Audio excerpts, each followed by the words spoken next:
ও উতলা হবে নাকি উতলা হবে না সেটা সম্পূর্ণ ওর ব্যাপার। আর আমার মনে হয় ওদের স্বামী স্ত্রীর মাঝখানে আমাদের ইন্টারফেয়ার না করাই ভালো। হ্যাঁ, আমারও তাই মনে হয়। ওরা স্বামী স্ত্রী যদি একসাথে থাকতে চায় তাহলে থাকবে, আর যদি আলাদা থাকতে চায় তাহলে আলাদা থাকবে। না, ঠিক করবে না, ওরা ঠিক করবে না। এটা একটা পরিবার, পরিবার ঠিক করবে ওরা একসঙ্গে থাকবে কি থাকবে না। ওদের মধ্যে অ্যাডজাস্টমেন্ট হচ্ছিল না। আর আমার বড় ছেলে যেভাবে অ্যাডভোকেট গীতার নাম জপ করতো, খুবই লজ্জাজনক সেটা, খুবই কুৎসিত সেটা, খুব খারাপ সেটা। নাম জপ করতো সেটা আমার সমস্যা হওয়ার কথা, বাকিদের কেন হচ্ছে? বাকিদের বলতে কাকে বোঝাচ্ছ তুমি গিনি? না না, কাকে বাকি বলছো তুমি? তোমার শ্বশুরমশাইকে, তোমার শাশুড়ি বাকি, নাকি তুমি তোমার ননদদেরকে বাকিদের তালিকায় ফেলছো? হ্যাঁ, তাদেরকে তুমি বাকি বলছো? একটা কথা শুনে রাখো, এই বাড়ি আমার স্বামী যা সিদ্ধান্ত নেবে সেটাই বহাল থাকবে, এর বাইরে আর কোনো প্রশ্ন হতে পারে না। আমি পারবো না, আমার সবে বিয়ে হয়েছে, আমার স্বামীকে আমার কাছে ফিরিয়ে দিন ব্যাস। আমি আপনার কাছে রিকোয়েস্ট করছি। আসবে না, ও আসবে না, ও আসবে না। সাত্বিকের এই বাড়িতে জায়গা হবে না।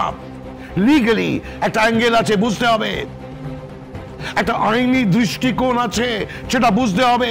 না বুঝলে, তুমি যদি না বোঝো তাহলে তো হবে না। ও বুঝবে না, ও বুঝবে না, বুঝবে না।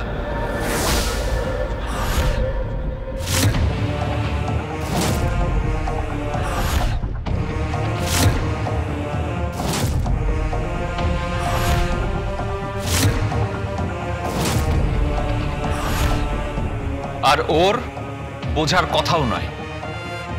এই কি বলছিস কি তুই? হ্যাঁ, ও বুঝবে না, বোঝার কথাও নয়। সম্পর্কগুলোর সঙ্গে তুমি আইনের ভাষা মিলিয়ে দিয়েছো বর্দা। সম্পর্ক সম্পর্কের জায়গায়, আইন আইনের জায়গায়। প্লিজ বর্দা, প্লিজ, একটার পর একটা সম্পর্ক এইভাবে তুমি নষ্ট করো না। একদিন তোমাকে পস্তাতে হবে। সারা জীবন তোমাকে মাথায় এই দায় নিয়ে চলতে হবে যে তুমি দুটো সম্পর্ককে নষ্ট করে দিয়েছো, একটা গীতা আর স্বস্তিক, আর একটা গিনি আর সাত্বিক।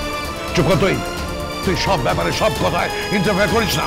সত্যি রাকা যে তোমাকে কি করে টলারেট করে কে জানে। তুমি এত ভাষণ দাও না, সত্যি খুব ইরিটেশন লাগে। ঠিক আছে ঠিক আছে, থাক, এখন আর কোনো ঝগড়াঝাটি করো না। প্রলয়, একটা কথা বলবো, এই বাড়ির কিছু সিদ্ধান্ত তোমার দাদা নিক, তাকে নিতে দাও। তোমার দাদা যখন বলেছে যে সাত্বিক এই বাড়িতে আসবে না, তখন আসবে না। কেন আসবে না? সমস্যাটা কোথায়? কেসটা তো জলের মতন পরিষ্কার হয়ে গেছে, জলের মতো পরিষ্কার হয়ে গেছে তো, তাহলে কনফিউশনটা কোথায় হচ্ছে? সবাই বুঝতে পেরেছে যে এটা একটা ষড়যন্ত্র, এটা একটা নোংরা খেলা, আর সে আইনের খেলায় নিজেকে জেতানোর জন্য কতটা নিচে নেমেছেন সেটাও সবাই বুঝতে পেরেছে। ছুটকা, তুমি কিন্তু জেঠুকে ইনসাল্ট করছো। হ্যাঁ করছি, আর সেটা নিয়ে তোমার মাথা না ঘামালেও চলবে। ও কেন মাথা ঘামাবে না? ছোটকা, ও তো এই পরিবারেরই একজন, ওর তো মাথা ঘামানোরই কথা, ও কেন মাথা ঘামাবে না?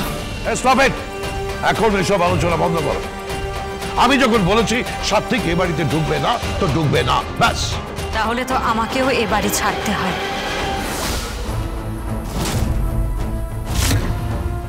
কি বলছো কি এসব তুমি? তোমার কি মাথা খারাপ হয়ে গেছে নাকি? তোমার যদি মনে হয় তুই বাড়ি থেকে বেরিয়ে যেতে পারো। বাহ, চমৎকার। ও একটা মতামত পোষণ করছে বলেই তোমার মনে হচ্ছে যে ওকে বাড়ি থেকে চলে যেতে হবে। তোমার মনে হচ্ছে ও থাকতে পারবে না। তুমি পুরোটা পরিচালনা করবে, মানে তোমার যেটা মতামত সেটা সবার ওপর তুমি চাপিয়ে দেবে। হ্যাঁ, চাপিয়ে দেব, চাপিয়ে দেব, কারণ আমি যা করেছি সকলের মঙ্গলের জন্য করেছি। কার মঙ্গলের জন্য? কার মঙ্গলের কথা বলছো তুমি?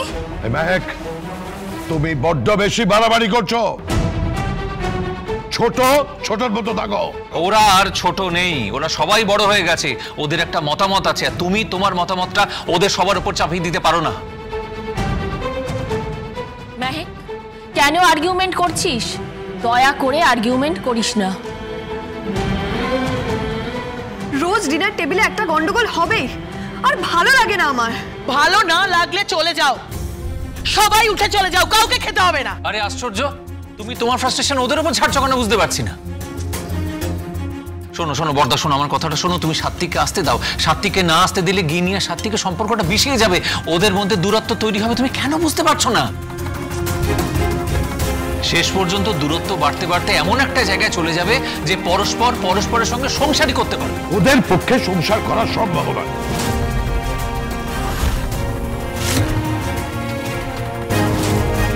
ঠিক তাই, এই বিষয়ে আমিও একমত। সংসার করা সম্ভব নয়। গিনি, তোমার যদি মনে হয় তুমি তোমার বাপের বাড়ি চলে যেতে পারো।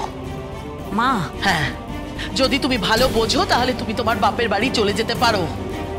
কারণ তোমার পরিবারের জন্য ইতিমধ্যেই আমাদের পরিবার অনেক সংকটে ভুগছে। গিনি, আজকে তোমার আর তোমার বোনের জন্য আমাদের পরিবারের এই অবস্থা, এই অবস্থা। সারাক্ষণ শুধু অশান্তি, ঝামেলা, মামলা, মোকদ্দমা, কোর্ট কাছারি চলেই যাচ্ছে, চলেই। সুতরাং তোমার যদি অসুবিধা থাকে তুমি তোমার বাপের বাড়ি চলে যেতে পারো। তবে একটা কথা মাথায় রেখো, একটা কথা, একবার এই বাড়ির চৌকাঠ টপকালে তুমি কিন্তু এই বাড়িতে আর কোনো দিন ঢুকতে পারবে না।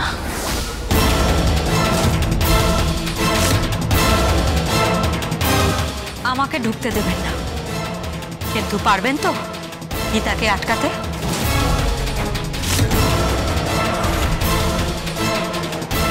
পারবেন তো গীতাকে আটকাতে? 100 বার পারবো, 100 টাইমস পারবো। গীতা এ বাড়িতে ঢুকবে না। বাবা, কি বলছেন আপনি? পাপা, তুমি কি বলছো? কি গীতা ঢুকবে না? কি করে আটকাবে তুমি জেঠু? দাদা, আপনি আটকাতে পারবেন তো? 100 বার পারবো। এটা আমার বাড়ি, এ বাড়িতে যা ঘটবে সেটা আমার ইচ্ছেই ঘটবে। না, সব তোমার ইচ্ছে ঘটতে পারে না। এবারে সবার ইচ্ছা অনিচ্ছের দাম আছে। তুমি গীতাকে এই বাড়িতে ঢুকতে দেবে না কেন? ও এই বাড়ির বউ। কিসের বউ? কিসের বউ? তুই প্রমাণ করতে পারবি যে ও এ বাড়ির বউ? পারবি প্রমাণ করতে? কোনোভাবে পারবি না। না ওদের আইনি ভাবে বিয়ে হয়েছে, না ওদের শাস্ত্র মতে বিয়ে সম্পন্ন হয়েছে। কোন শাস্ত্র মতে ওদের বিয়ে সম্পন্ন হয়নি? সিঁদুরদানই তো হয়নি। হ্যাঁ, আমরা সবাই তো দেখেছি যে সিঁদুরদানের আগেই উঠে চলে গেছে। কিন্তু সিঁদুরদানটা তো বিয়ের অঙ্গই নয়। চুপ চুপ করে যাবে।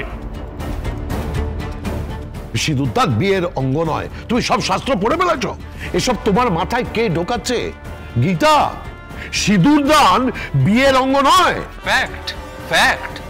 আদিকালে সিঁদুরদান বিয়ের অঙ্গ ছিল না।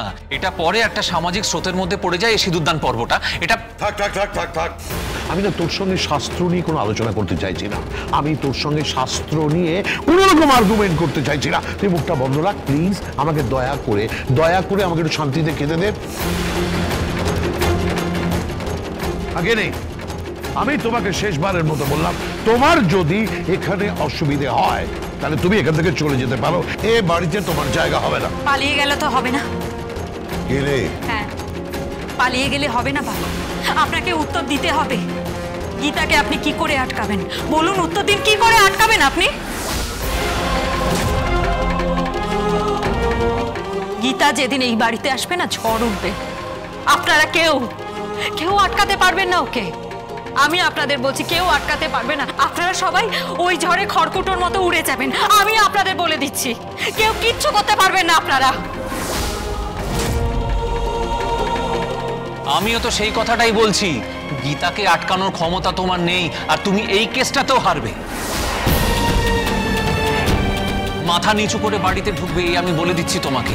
তবে তোমার জায়গায় আমি থাকলে না, আমার অহংকার হতো যে আমি একটা কন্যাসম মেয়ের কাছে হেরেছি।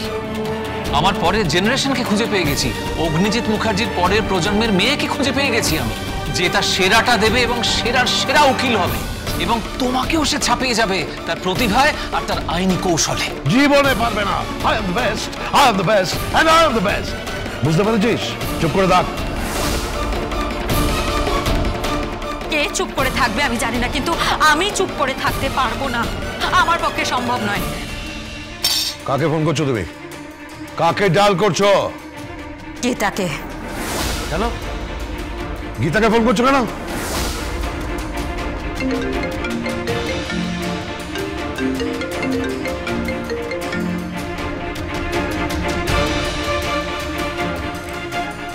হ্যালো গীতা, আমি সাত্বিককে ফিরে পেতে চাই।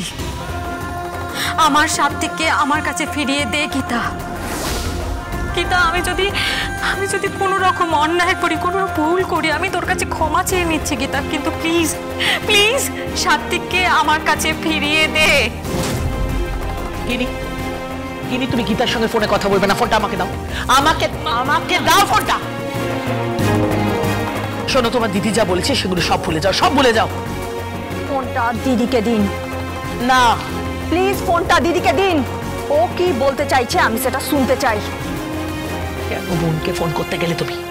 কেন ফোন করতে গেলে? ধরো। হ্যালো, আমি দিদি বলছি। বল দিদি। আমি সাত্বিককে ফিরে পেতে চাই গীতা। Gita LLB, Gita LLB।